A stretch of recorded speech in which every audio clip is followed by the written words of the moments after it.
Okay, so slightly more in-depth review of Flight Risks. I can imagine the popular thing is going to be to hate on this film, but actually I really enjoyed it, and I won't pretend that I didn't. There are going to be a couple of spoilers in this review, but genuinely it is nothing that the trailer doesn't reveal. This film is very simple, and that is where it does its job so well, because it doesn't overcomplicate things. The plot is very straightforward. Topher Grace plays a guy called Winston, who's been an accountant for the mob. He is turning state witness, and they have to take him on a plane. Mark Wahlberg, spoiler alert, plays the assassin who is on board. Can they stop the assassin and get to the destination? That's the film. And it doesn't need to be any more than that. It was easy to follow because they showed you everything. Even at the start, Topher Grace literally said, he looks out the window and exclaims, huh, Alaska. So, you've got a location straight away. They've drawn you in. Then, the federal marshals, they kick down the door and they explain straight away, we're going to make a deal and he's going to have to testify against the Morelli crime family or whatever. Sets up the film perfectly. You don't need any more than that. For this type of film, for the kind of what I like to call they're not throwaway, they're brilliantly entertaining, but for what's known as like a throwaway action thriller that you don't have to think about too much, this is perfect. It's set up brilliantly. Its casting is also spot on. Topher Grace is brilliant as the kind of awkward, jittery. He's Eric Foreman. He's known, you'll know him from that 70s show. He is just Eric Foreman. He just grew up and he became an accountant for the mob. That's his character. You don't need to do any more than that. Do a couple of smart aleck remarks, look jittery and thin. That's what Topher Grace does better than anybody else in the business. I challenge you to find anybody else that looks jittery and thin quite like Topher Grace does.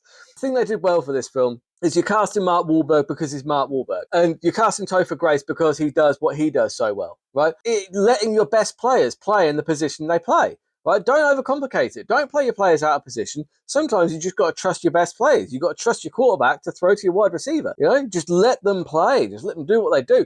Mark Wahlberg just plays Mark Wahlberg as a crazed assassin who probably enjoys his work a little too much, if I'm being totally honest. But it's fun. I mean, does he say hi to your mother for me? Yeah, you bet he does. Of course he does. He has to say it in almost every film that he's in.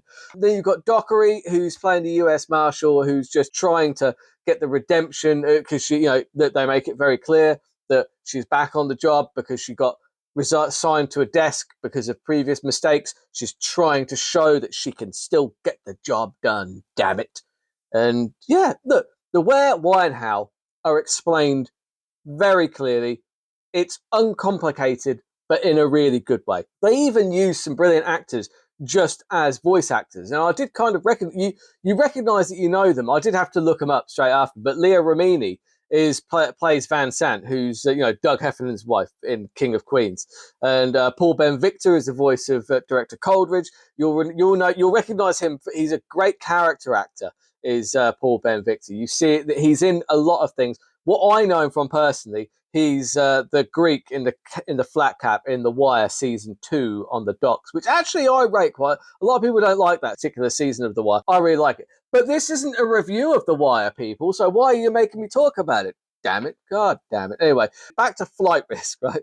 They even get the name perfect. It's such a simple name because, Topher Grace, he's chained up because he's a flight risk. The flight is risky. Flight risk. It's like police, cops, police cops.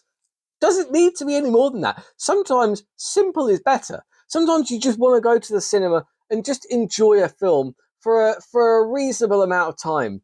And that's where this gets exactly right. It runs for exactly 90 minutes. 1 hour and a half. That is perfect to tell this story. They wrap up absolutely everything.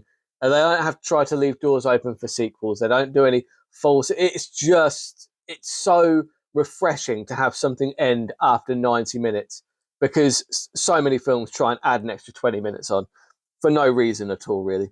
The action sequences are really great. The jeopardy is present. Will they make it to the rendezvous? Won't they?